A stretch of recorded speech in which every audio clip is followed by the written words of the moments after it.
I am not a ritualist. I gave you a lift in the rain. I tried to save your son. Why are you doing this to me? Please, tell them the truth. I am innocent. The city of Ibadan wakes up every morning to the sound of generators humming, bike riders shouting, and mothers calling their children for school. It is loud. It is busy. It is home. In a quiet street called Basharun, there stood a simple modern house painted cream and brown. Nothing fancy, just comfortable. The kind of house where laughter lives in the walls. Inside this house lived 3 people. Fola, 34 years old, a software engineer with kind eyes and a gentle smile.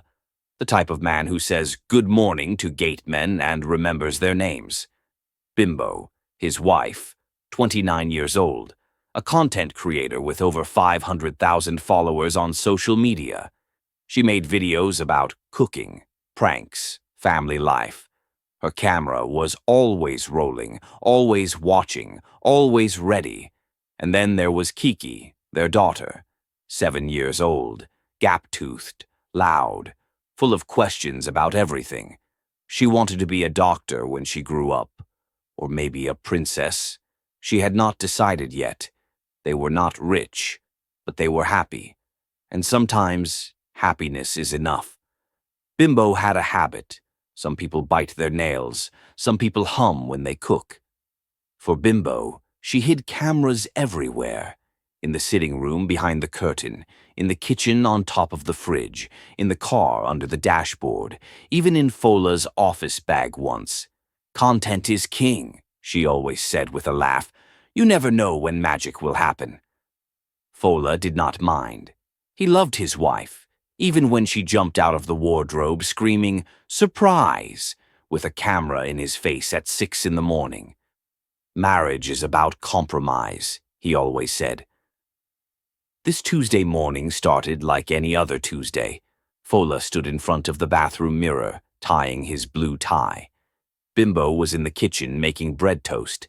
Kiki was in the sitting room watching cartoons, still in her pajamas. "Kiki, go and brush your teeth," Bimbo shouted from the kitchen. 5 more minutes, Mummy." "Now." Kiki dragged herself away from the TV like someone walking to their doom. Fola smiled. He grabbed his laptop bag and car keys. He kissed Bimbo on the forehead.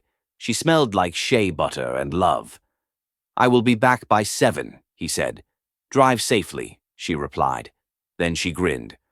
"Oh, and I am setting up my tripod today. New content series. You might be in it." Fola shook his head. "As long as you do not put me in a wig again." "That was one time." They both laughed. He did not know it yet, but he would not be home by 7. The office was busy that Tuesday. Emails, meetings, coding, debugging. Fola worked for a private tech firm in Dugbe. Good pay, stressful work, but he did not complain. Around 2 in the afternoon, his boss called him into the office. "Fola, you have been working hard this week. Go home early. Rest. We will finish the project tomorrow." Fola blinked. "Sir." "Go home, young man. Enjoy your wife." Fola did not argue. He packed his things, said goodbye to his colleagues, and stepped out into the Ibadan heat. He pulled out his phone and dialed Bimbo. "Hello, my love," she answered. "Guess what? I am coming home early today." "Ain? Why? Are you sick?" No. My boss he let me go early," Bimbo squealed. "Ha, this is good news-o. Okay, let me prepare your favorite. What do you want?" Fola smiled. "Goat meat pepper soup. And rice. Say no more. I will start now. I love you. I love you too." He ended the call and climbed into his silver Toyota Corolla. The car was not new, but it was reliable. Just like him. He turned the key. The engine purred to life. And Fola drove out of the office premises, heading home, heading toward the rain, heading toward a moment that would change everything. The sky started to darken around 2:30 p.m. Big, heavy clouds rolled in like smoke. the kind of clouds that mean business. By the time Fola reached the expressway, the rain began. First, small drops, then heavy, the kind of rain that turns roads into rivers, the kind that makes you pull over and wait. But Fola kept driving, slowly, carefully, wipers working hard. Traffic slowed down, brake lights glowed red in the gray afternoon. Fola turned on the radio. Soft jazz played. He hummed along. Then he saw them, on the side of the road, just before the mechanic workshop at Sango. A woman and a boy. The woman wore a blue dress soaked through. Her wrapper clung to her body. She held a broken umbrella in one hand. It was useless. The boy beside her looked about 9 or 10, thin, wet, shivering. They were waving, desperately. Most drivers passed by without stopping. Perhaps it was too risky. But Fola... He slowed down. He rolled down his window. Rain splashed onto his arm. "Do you need help?" he called out. The woman's face lit up with hope, relief, and gratitude. "Yes, please, I will be so grateful." "Come in. Let me give you a lift." She turned quickly and ran back to the mechanic workshop. She handed the useless umbrella to one of the mechanics and grabbed a small bag. Then she and the boy ran to the car. Fola unlocked the back door. They climbed in, dripping water everywhere. "Thank you," the woman said, breathless. "Thank you so much. God bless you." "It is nothing," Fola replied. "No one should be standing in this rain." The boy said nothing. He stared out the window. Quiet. "My name is Gloria," the woman said. "And this is my son, Samuel. I am Fola. Nice to meet you." Gloria smiled, but it did not reach her eyes. "My car has been at that workshop for weeks now. It has been difficult, moving around, getting Samuel to school, everything." "I am sorry to hear that," Fola said. He glanced at her through the rearview mirror. "I see you are not wearing a ring. Your husband, is he—" Gloria's voice dropped, soft, sad. "I am a widow." "Oh." Fola felt his chest tighten. "I am so sorry. It is okay. God has been faithful. Samuel is all I have now." Fola looked at the boy again, still quiet, still staring. "Which way are you headed, sir?" Gloria asked. "So we can come down and not disturb you?" Fola shook his head. "Do not worry about that. I do not mind dropping you off. Just tell me where to stop." Gloria smiled. This time it was real. "Thank you. You are a good man." Fola turned the radio back on. The rain continued its drumming on the roof. Gloria hummed along to the music. Samuel leaned his head against the window. Everything seemed fine, peaceful, normal. And then the scream. The scream came from behind, sharp, terrified, the kind of scream that stops your heart. Fola's eyes shot to the rearview mirror. Samuel was gasping, his mouth open wide, his hands clawing at his throat, his eyes rolling back. "Samuel, Samuel, please," Gloria shrieked. She grabbed her son, shaking him. "No, no, not now. Please, God, not now." Fola's hands tightened on the steering wheel. His mind went blank. What is happening?" he shouted. But Gloria did not answer. She was crying, screaming, holding her son like she could squeeze life back into him. "Samuel, breathe. Please, baby, breathe." The boy's body went limp. Fola's heart was pounding so loud he could hear it in his ears. His hands were shaking. The car swerved slightly. "Madam, what is wrong with him?" Still no answer. Just screaming. Just tears. Fola pulled the car to the side of the road. Tires screeched. Horns blared behind him. He did not care. He turned around in his seat. Samuel's lips were turning blue. "Is he asthmatic? Does he have medicine?" Fola's voice cracked. Gloria looked up. Her eyes were wild, red, filled with something Fola could not name. "Drive!" she screamed. Drive to a hospital. Please, do not let my son die. He is all I have." Fola did not think. He just moved. He slammed his foot on the gas. The car shot forward. Rain blurred the windshield. He could barely see. But he drove. Fast. "Where is the nearest hospital?" he shouted. I do not know. Just drive, please." Fola's mind raced. There was a hospital. Molly's Specialist Hospital, about 10 minutes away. Maybe less if he ran every red light. The rain pounded. The wipers could not keep up. Other cars honked. People shouted. Fola did not stop. In the back seat, Gloria rocked her son back and forth. She was whispering now. Prayers. Please. God, please, please. Not my Samuel. Not my baby. Please. Fola glanced at the mirror again. Samuel was not moving. Molly's Specialist Hospital appeared like a mirage through the rain. White buildings, Red Cross, emergency painted in bold letters. Fola did not park properly. He just stopped. Right in front of the entrance, he jumped out, ran to the back door, pulled it open. "Help! Somebody help!" he screamed. 2 nurses came running. A doctor followed. Gloria stumbled out of the car, still holding Samuel. "My son, please, he is not breathing." The doctor took one look and shouted, "Get him inside, now!" They lifted Samuel from Gloria's arms. She tried to follow, but a nurse held her back gently. "Madam, let them do their work, please." Gloria fell against the car, sobbing. Fola stood beside her, soaked from the rain, his heart still racing. "He will be okay," Fola whispered. He did not know if he believed it, but he said it anyway. "He will be okay." Minutes passed like hours. Fola and Gloria stood in the waiting area. Water dripped from their clothes onto the white tiles. The smell of disinfectant filled the air. A clock on the wall ticked, loud, slow, tick, tock, tick, tock. Gloria had stopped crying. Now she just stared at the floor, her lips moving, silent prayers.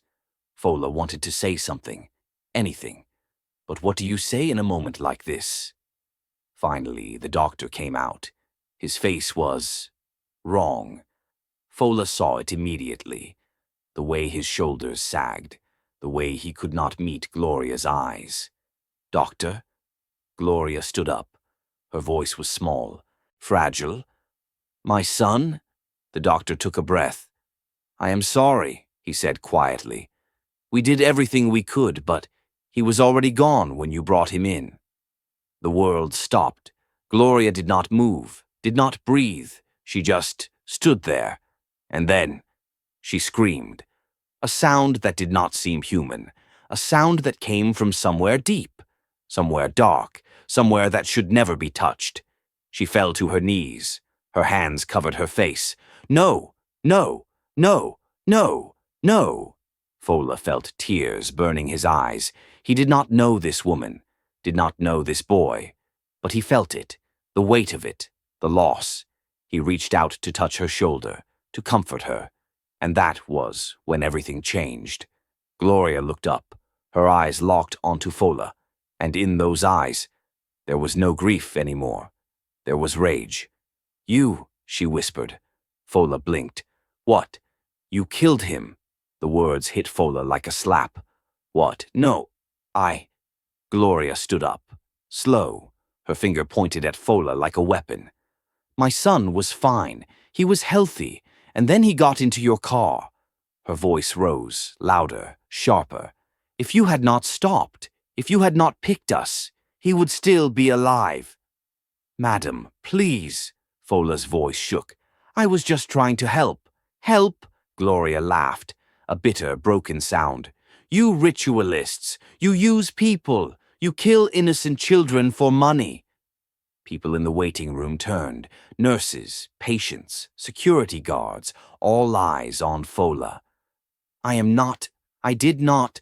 Fola could not form words. His mind was spinning. Gloria grabbed his arm, her nails dug into his skin. "You are going nowhere. You will pay for this," Somebody call the police. Madam, let go of me. Fola tried to pull away, but her grip was iron. A security guard stepped forward. Madam, what is going on? This man killed my son. He is a ritualist. Arrest him. The guard looked at Fola, suspicion in his eyes. Sir, is this true? No, Fola's voice cracked. I gave them a ride. Her son, he passed out in my car. I brought them here. I was helping.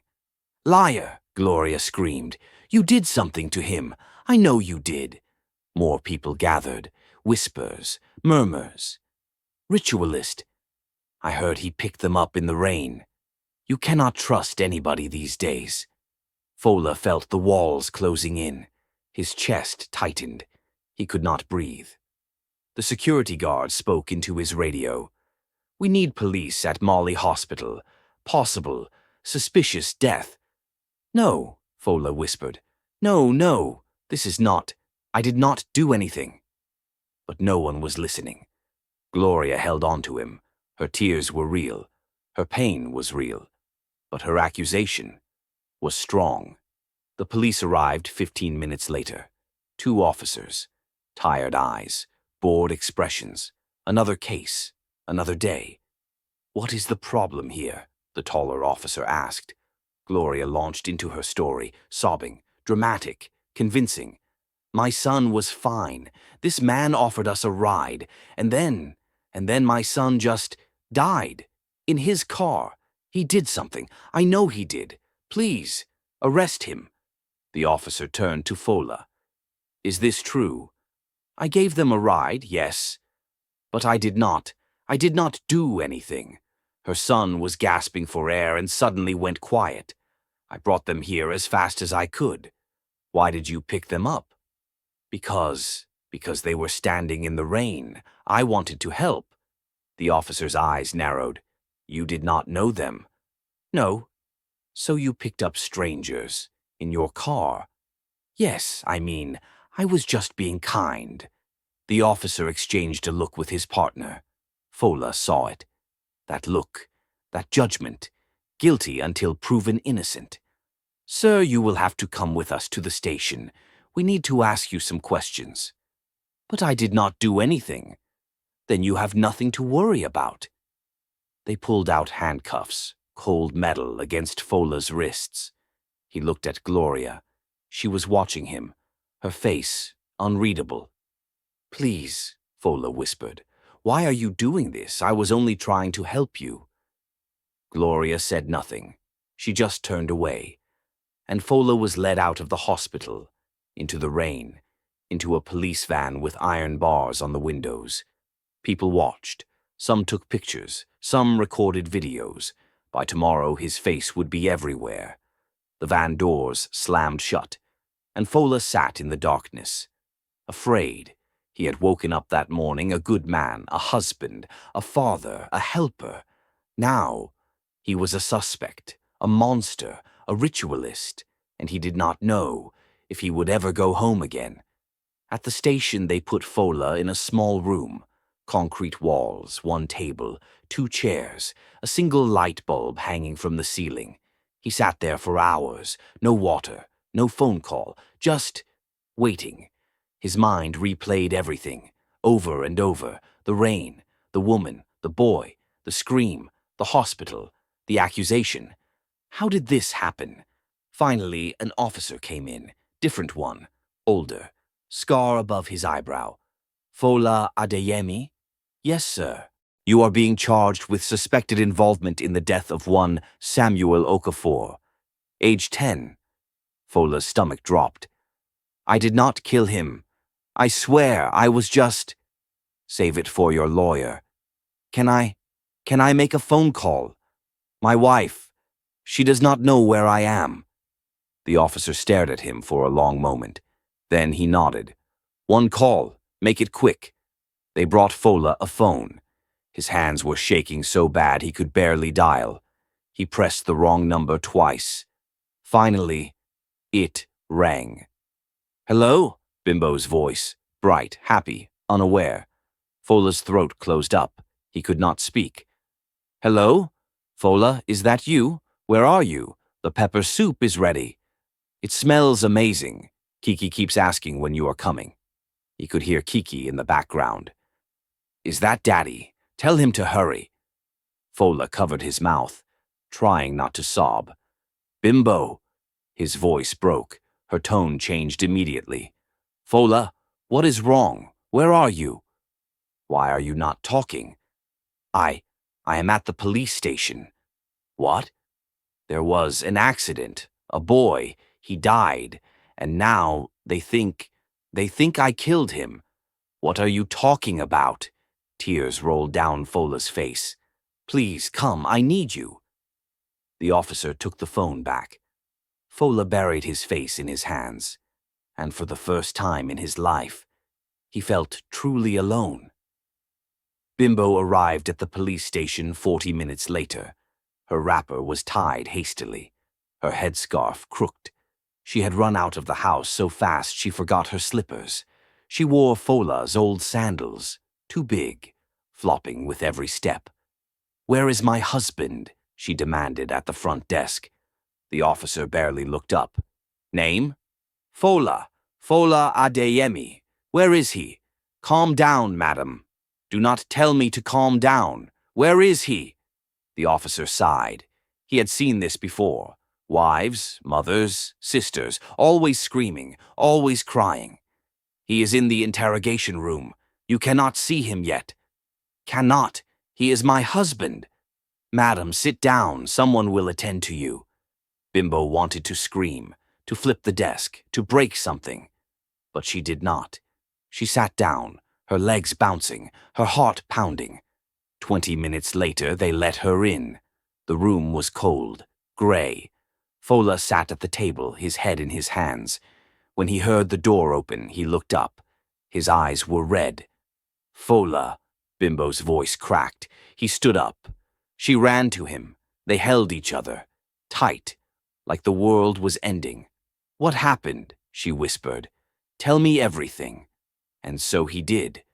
Bimbo listened, her hands gripping his, her mind racing. This is madness, she said when he finished. You did nothing wrong. You were helping them.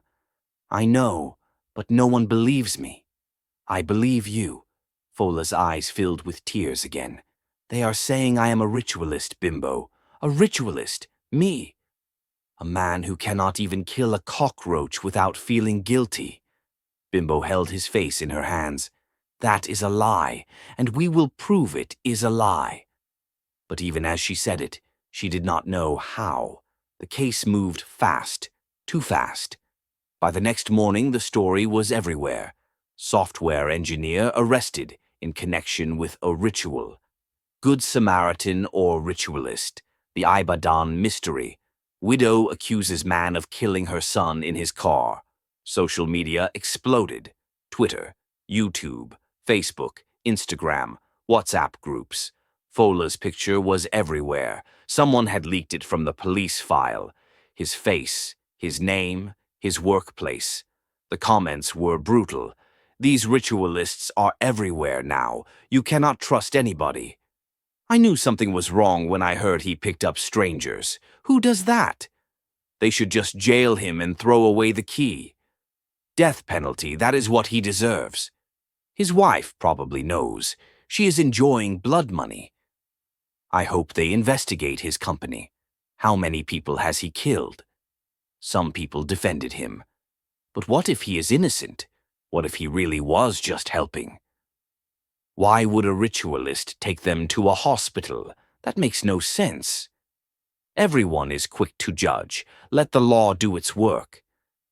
But those voices were drowned out. The internet had already decided. Guilty.